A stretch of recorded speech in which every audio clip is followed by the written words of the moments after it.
नमस्कार, आप देख रहे हैं आरएन न्यूज और मैं हूं आपके साथ पल्लवी सिंह। रुक करेंगे बड़ी खबर की ओर, जहां पर उत्तर प्रदेश में कोरोना वायरस संक्रमण से हालात बद से बदतर होते जा रहे हैं। कोरोना के नए मामलों का रिकॉर्ड रोजाना टूटता जा रहा है, तो वहीं लखनऊ में ताजा आंकड़े बदलते जा रहे हैं, इसके साथ ही बढ़ते जा रहे हैं। जहां आपको बता दें, ना सिर्फ अस्पतालों के बाहर मरीजों की लंबी कतार लगी है, बल्कि शमशान घाट के बाहर भी अंतिम संस्कार के लिए लोगों की लाइन लगी हुई है। और अब प्रशासन की बदहाली पर उत्तर प्रदेश के कैबिनेट और कानून मंत्री ब्रजेश पाठक की एक चिट्ठी सामने आई है, जिसमें उन्होंने ये कहा है कि अगर खराब व्यवस्था पर ध्यान नहीं दिया गया तो लखनऊ में लॉकडाउन लगाना पड़ सकता है। इसके साथ ही आपको बता दें कि यूपी सरकार में कानून मंत्री ब्रजेश पाठक ने पत्र में लिखा है कि प्राइवेट अस्पतालों में कोरोना की जांच बंद हो गई है, जो कि बेहद गलत है। शहर में इस वक्त 17,000 कोविड जांच किट की जरूरत है, लेकिन 10,000 ही मिल रही है। इसके साथ ही ब्रजेश पाठक ने चिट्ठी में यह भी लिखा कि राज्य के प्रमुख और स्वास्थ्य सचिव, अपर मुख्य स्वास्थ्य सचिव को भी उन्होंने ये चिट्ठी लिखी है। बता दें, मंत्री का यह कहना है कि लोग लगातार मदद के लिए फोन कर रहे हैं, और इतना ही नहीं, मंत्री ने यह भी शिकायत की है कि स्वास्थ्य अधिकारी के दफ्तर में फोन नहीं उठाया जा रहा, जिसके कारण लोगों को काफी दिक्कतों का सामना करना पड़ रहा है। तो वही बता दें, ब्रजेश पाठक ने अपनी चिट्ठी में यह भी लिखा है और लोगों से अपील की है कि अस्पतालों में बेड्स की संख्या को तुरंत बढ़ाया जाना चाहिए। इसके साथ ही टेस्टिंग पर भी ब्रजेश पाठक ने जोर दिया है। तो वहीं आपको बता दें, जिस तरह से उत्तर प्रदेश में लगातार कोरोना के आंकड़े बढ़ते जा रहे हैं, उसको देखते हुए प्रशासन काफी चिंता में आ चुका है। बता दें कि जिस तरह से जो स्थिति स्वास्थ्य विभाग की देखने को मिल रही है, और उसके ऊपर से ये चिट्ठी जिस तरह से अब सूबे के कानून मंत्री की तरफ से लिखी गई है, इसने काफी जो चिंताजनक हालात जो हैं उनकी ओर इशारा किया है। इसके साथ ही लोगों की अगर बात की जाए तो लोगों के लिए भी ये काफी संदेहजनक और काफी चौंका देने वाली बात है कि कानून मंत्री खुद एक चिट्ठी लिखकर स्वास्थ्य व्यवस्था का बखान कर रहे हैं। आपको बता दें, लखनऊ में जिस तरह से कोरोना संक्रमण के आंकड़े लगातार बढ़ते जा रहे हैं, उसको देखते हुए ये चिट्ठी जो सूबे के कानून मंत्री हैं ब्रजेश पाठक, उन्होंने लिखी है। बता दें, स्वास्थ्य सचिव और अपर मुख्य स्वास्थ्य सचिव को ये चिट्ठी लिखी गई है, जहां पर उन्होंने ये अपील की है कि जो अस्पताल है उनकी व्यवस्था को पहले से बेहतर करना चाहिए। साथ ही जिस तरह से संक्रमण के मरीज बढ़ रहे हैं, तो बेड की संख्या में भी इजाफा किया जाना चाहिए। और अगर वक्त रहते हालात पर काबू नहीं पाया गया तो हो सकता है एक बार फिर से उत्तर प्रदेश में संपूर्ण लॉकडाउन लगाया जाए। इसके साथ ही आपको बता दें, और वहीं इस खबर पर ज्यादा जानकारी और चर्चा के लिए हमारे साथ बीजेपी के नेता राहुल आनंद मौजूद हैं। राहुल जी, बहुत बहुत स्वागत है आपका आरएन न्यूज पर। जी धन्यवाद। राहुल जी, जानना चाहेंगे कि खुद सूबे के जो कानून मंत्री हैं प्रशासन व्यवस्था पर सवाल उठा रहे हैं। इतना ही नहीं, उन्होंने स्वास्थ्य विभाग को भी चिट्ठी लिख डाली है, क्या कहेंगे? देखिए, ये एक बहुत अच्छी शुरुआत है। अगर कहीं कोई कमियां होती हैं परिवार के अंदर में और संगठन के अंदर में, तो उसकी निष्पक्ष चर्चा होनी चाहिए।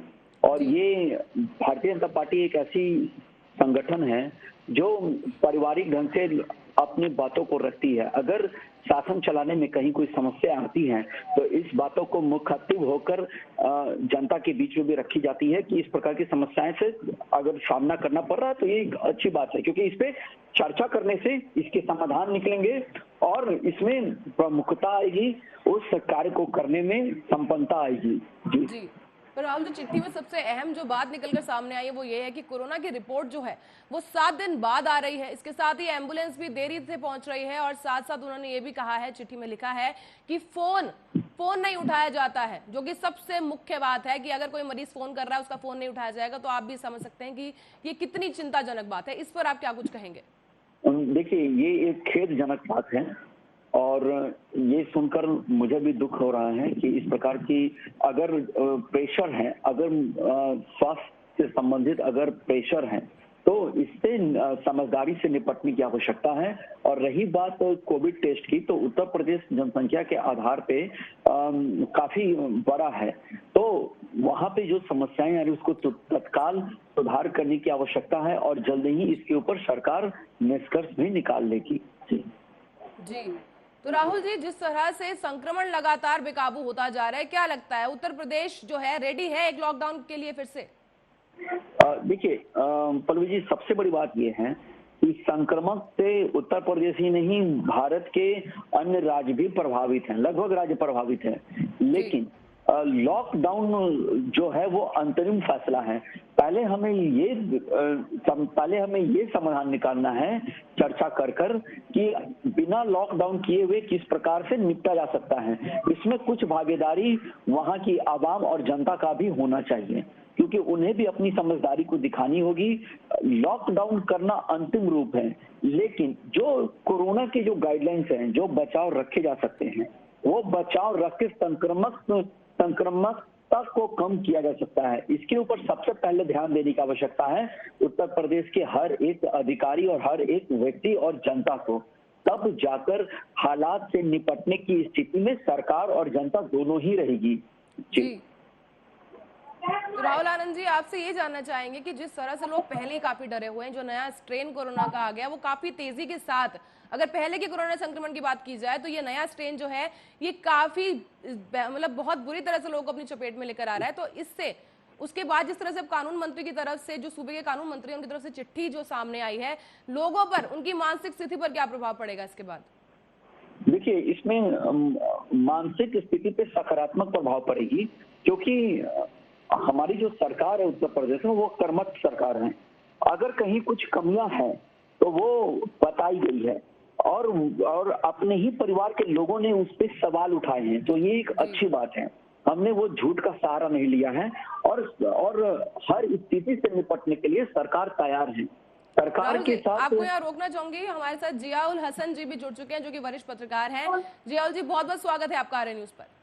धन्यवाद जी। आपके पास अभी वापस लौटेंगे, पहले राहुल आनंद जी आप अपनी बात पूरी कीजिए, आप जो बता रहे थे। राहुल आनंद जी बात पूरी कीजिए। तो हमारी जो सरकार है वो सक्षम है स्थिति से निपटने के लिए, लेकिन ये जो लॉकडाउन की जो व्यवस्था है, लॉकडाउन अंतरिम रूप हो सकता है इसके लिए, लेकिन वो समाधान निकालना होगा ताकि हमारे देश की अर्थव्यवस्था और लोगों के रोजगार भी सुरक्षित रहें। इस पर भी ध्यान रखना है, क्योंकि हमारे देश ने पहले भी लॉकडाउन देखा है।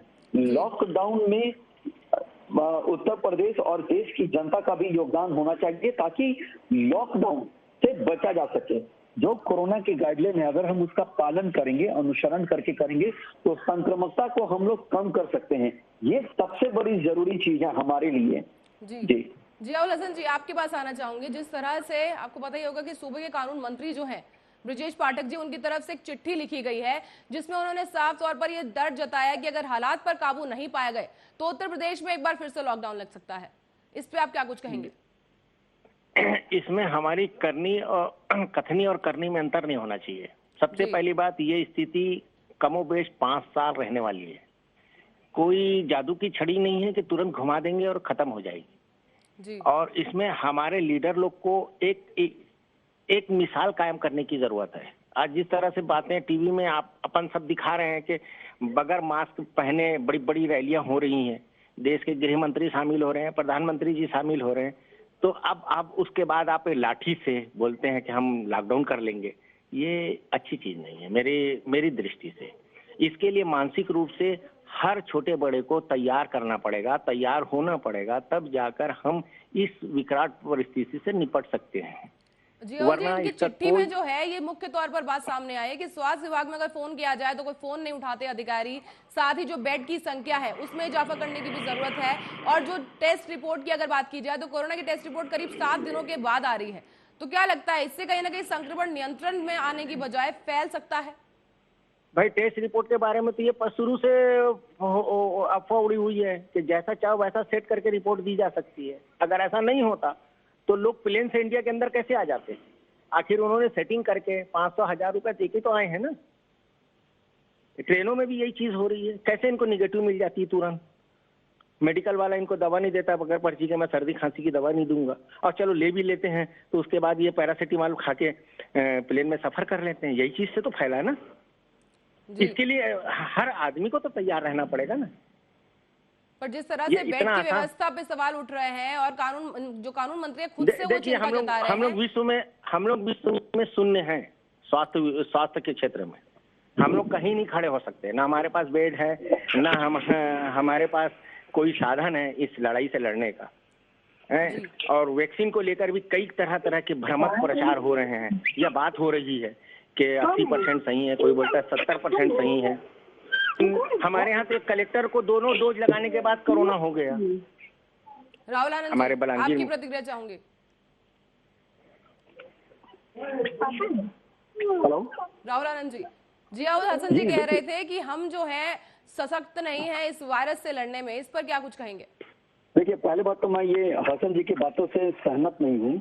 अगर इन्होंने कहा कि हम सक्षम नहीं हैं परिस्थिति से निपटने के लिए, तो इनको मैं स्मरण करा दूं कि जब पिछले साल भी जब ये स्थिति आई थी मार्च में, तो हमारी सरकार के अडिंग फैसले और प्रमुखता के वजह से हमने उस पर कंट्रोल किया था। जो संक्रमण की जो दरें थी वो पूरे विश्व से हमारे देश को सराहा गया था, और जो मौत की जो रेटें थी वो सबसे कम हमारे देश में है, जबकि हमारी स्वास्थ्य व्यवस्था सबसे खराब व्यवस्था है, जिसपे हमें खर्च कम होते हैं। पूरे मैं देश की बात कर रहा हूँ, लेकिन फिर भी हमारे वैज्ञानिक ने, हमारे प्रधानमंत्री की तत्परता ने इस चीज को निखारा, और एक साल के अंदर हमने कोविड वैक्सीन का हमने कोविड संक्रमण का वैक्सीन भी निकाला।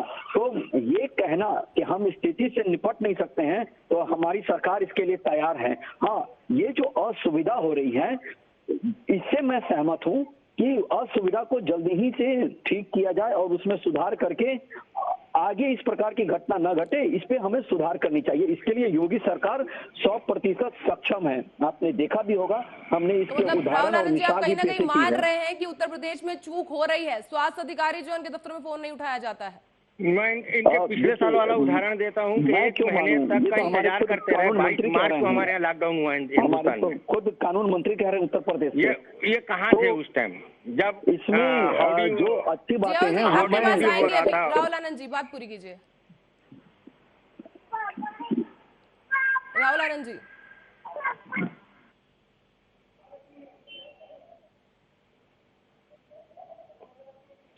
राहुल आनंद जी, अब तक आवाज आ रही है हमारी? हाँ, मैं ये कह रहा था कि हर परिस्थिति से निपटने के लिए सरकार तैयार है, उसके लिए चिंता करने की आवश्यकता नहीं है, क्योंकि पिछले 4 सालों में जनता ने देखा है। हाँ, जो असुविधा हो रही है उसके लिए हमें खेद है और जल्दी ही उसको दुरुस्त कर दिया जाएगा। और जहाँ तक सवालिया निशान उठाने की जो बात आपने कही है, तो इससे मैं सहमत हूँ, क्योंकि खुद मेरे संगठन के कानून मंत्री ने चिट्ठी लिखा है। तो अगर कहीं कुछ कमी है तो परिवार के अंदर अगर कोई कमियां आती है तो उसको सुधार भी किया जाता है। ये एक अच्छी बात है और एक अच्छी परंपरा की ये शुरुआत है जी।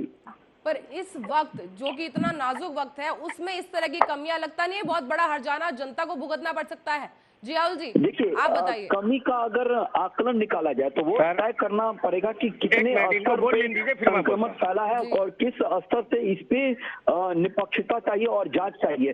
सरकार ने भी एक सर्कुलर जारी किया है कि ज्यादा से ज्यादा, केंद्र सरकार ने भी बोला है कि ज्यादा से ज्यादा टेस्ट किया जाए और ज्यादा से ज्यादा लोगों को संक्रमित होने से बचाया जाए। लेकिन मैंने आपसे एक अपने प्रारंभिक संबोधन में एक बहुत ही अच्छी बात कही है जो अंडरलाइन करने योग्य है, उसमें आम जनता की भी भागीदारी सुनिश्चित होनी चाहिए, क्योंकि जनता अपना बचाव नहीं करेगी तो सरकार एडवाइजरी जारी कर लॉकडाउन लगाकर आपका कितना भला कर पाएगी। ये हमें भी समझना होगा और जनता को भी समझना होगा। जी जियाउल जी। जी, लॉकडाउन तो किसी समस्या का समाधान नहीं है। मैं बार बार यही कह रहा हूँ कि जनता और नेता दोनों को जागरूक होने की जरूरत है। करनी और कथनी में अंतर नहीं होना चाहिए। पिछली बार करोड़ों लाखों लोग पैदल चलते हुए 1100 किलोमीटर चले हैं, कोई अपनी पत्नी को लेकर साइकिल में चला है, और वो स्थिति कमोबेश अभी बॉम्बे के वीटी स्टेशन में देखने को मिल रही है। आप ये राहुल जी से पूछिए कि ये स्थिति बन रही है कि नहीं। और आपको मैं दावे के साथ बता सकता हूं कि सिर्फ 3 प्रदेश, हिंदुस्तान के 3 प्रदेश के लोग सबसे ज्यादा बॉम्बे और महाराष्ट्र में रहते हैं, उत्तर प्रदेश, बिहार और पश्चिम बंगाल। यहाँ का मजदूर तबका वही बचता है। फैला ही था, उत्तर प्रदेश सबसे ज्यादा आबादी वाला राज्य होने के बावजूद इस पर कहीं ना कहीं नियंत्रण रखने में काबू में कामयाब था। पर अब जिस तरह से नई स्ट्रेन की लहर जो आई है उसके बाद जिस तरह से आंकड़े सामने आ रहे हैं, तो क्या कहेंगे किसकी चूक के कारण जो है ये इजाफा हुआ है? इसमें प्रशासन चूका है, चाहे वो प्रशासन की चूक है या सीधी भाजपा शासित प्रदेश हो, चाहे वो गैर भाजपा शासित प्रदेश हो, संक्रमण की जो हालात है वो हर जगह चिंताजनक है। रही बात उत्तर प्रदेश की, तो उत्तर प्रदेश जनसंख्या के आधार पर काफी घनत्व वाला प्रदेश है, लेकिन आप भरोसा रखिए कि योगी जी के नेतृत्व में जल्दी ही इससे निपटने के लिए सरकार तैयार है और जल्दी ही टेस्ट के दायरे को बढ़ाया जाएगा और जो कमियां हैं उसको दुरुस्त की जाएगी। मैंने आपसे एक बात और कही थी कि प्रारंभिक संबोधन में मैंने ये स्पष्ट किया था कि जिस प्रकार से सरकारी तंत्र पे जो प्रेशर बढ़ रहा है उसके वजह से कुछ चूक जरूर हो रही है, लेकिन इसका समाधान भी हमारे हाथ में है। अगर 2 गज की दूरी और मास्क को जरूरी हम लोग कर लेते हैं तो जाकर जो दरें हैं वो जिम्मेदारी किसको है? लेकिन इसमें ये 2 गज की दूरी, मास्क की जरूरी, राहुल जी की जिम्मेदारी किसको है? उपस्थिति दर्ज कराने की आवश्यकता है। जो हमारा समाज है वो इससे 2 कदम पीछे ही चल रहा है। वो मास्क तो जरूर पहन रहे हैं लेकिन उसका अनुपालन करना भूल गए हैं। हो जाएगा क्या? अनुसरण को करना वो भूल गए हैं। ये कुछ कहना चाह रहे हैं? बात है। नहीं, स्लोगन बोलना बहुत अच्छा लगता है, 2 गज दूरी और मास्क जरूरी। ये हमारे लीडर इसको करके बताए ना, अमली जामा पहना के बताए ना। ये क्यों नहीं कर रहे हैं? ये बकायदा मुंह हटा के फोटो खिंचा के भेज रहे हैं लाखों लाखों पब्लिक के बीच में। ये मैं तो राहुल जी की बात से सहमत हूँ। इनको बोलना चाहिए अपने लीडरों को। ये तो पार्टी वाले हैं, संगठन वाले हैं, ये अपनी बात उठाएं अपने मंचों में। मैं पत्रकार साहब को बताना चाहूंगा कि आपने जो बातें कही हैं वो बहुत अच्छी बातें कही हैं और लोकतंत्र का जो चौथा स्तंभ है मैं बहुत सम्मान करता हूं। मेरे दिल में उसके प्रति बहुत आदर और सम्मान की भावना है। आपने जो बातें कही वो 100% सही है। ये सारे राजनीतिक दलों को और नेताओं को समझना चाहिए। लेकिन आपने जो एक बात कही कि आपके लोग ऐसा कर रहे हैं, संगठन के लोग हैं, ये कहना गलत है आपका। इसलिए क्योंकि कोरोना ये देखकर नहीं आता है कैसा बोल रहे हैं सर? पास आ रहा है, देश के गृह मंत्री की फोटो पूरी वायरल हो रही है या कुछ और है, वो अलग है। देश के गृह मंत्री की फोटो वायरल हो रही है और आप बोलते हैं कि नहीं, मैं आप लोग के लोग नहीं है, दूसरे के लोग हैं। मैं सबों के लिए बोल रहा हूँ। मेरी बात को पूरी होने दीजिए। जो संक्रमक है वो बता कर नहीं आता है कि मैं किसके पास आ रहा हूँ, वो किसी के भी पास आ सकता है। और आपको मैं बता दूं कि सेवा परमो धर्म और कुछ छोटी छोटी बातों का हम ख्याल करेंगे तो जाहिर सी बात है कि हम आने वाले भविष्य के खतरे को टाल सकते हैं। जी जी राहुल जी, 20 सेकंड में बात पूरी कीजिए। आखिरी सवाल आपसे यही है कि क्या लगता है किस तरह से उत्तर प्रदेश में अब नियंत्रण रखने की जरूरत है? देखिए पल्लवी जी, इसमें सबसे पहले जागरूकता की जरूरत है कि हर आदमी में जागरूकता होना चाहिए और दिल से होना चाहिए। अपने कर्तव्य को स्लोगन बोल देने से नहीं होगी ये चीज। समझना पड़ेगा, फर्ज निभाए। हसन जी अगर बोलेंगे कर्तव्य समझे, पत्रकार है, मास्क पहनना कैसे पूरा करूंगा, उन्हीं को बोल लेने दीजिए। नहीं जियाल जी आप बात पूरी कीजिए। देखिए मैडम, इसके लिए सबको जागरूकता की जरूरत है। जनता में जागरूकता लाइए। वैक्सीन के प्रति लोगों में जो अविश्वास की भावना फैली है उस पर विश्वास पैदा करवाइए कि और जांच के लिए पैदा कराइए। अगर थोड़ा सा भी सर्दी खांसी बुखार किसी को देखता है तो उसको राजी कीजिए कि तुम जल्दी से जल्दी अच्छे हो जाओगे अगर टेस्ट करवा लोगे। ये हमारे लीडर जब तक सड़क के निकल के घरों में जाके लोगों से अपील नहीं करेंगे, लोगों में विश्वास नहीं आएगा। ये सिर्फ प्रशासन का काम नहीं है या 2-4 पार्टियों का काम नहीं है, इसमें सबकी भागीदारी जरूरी है। तब जाकर हम इस विकराल समस्या से निपट सकते हैं। एक दूसरे पे थोपना, प्रत्यारोपण करना, ये मेरा नहीं है, ये उसका नहीं है, ये गलत है। हम वहीं के वहीं रहेंगे फिर घूम फिर के। जी चलिए, बहुत बहुत शुक्रिया जियाउल हसन जी और राहुल आनंद जी हमारे साथ जुड़ने के लिए सहम चर्चा पर। तो कोरोना संक्रमण लगातार अपने पांव पसार रहा है और आप लोगों को सतर्क रहने की जरूरत जरूर है। इसके साथ ही फिलहाल के लिए खबरों में बस इतना ही। देश दुनिया की तमाम खबरों के लिए देखते रहिए आर्या न्यूज।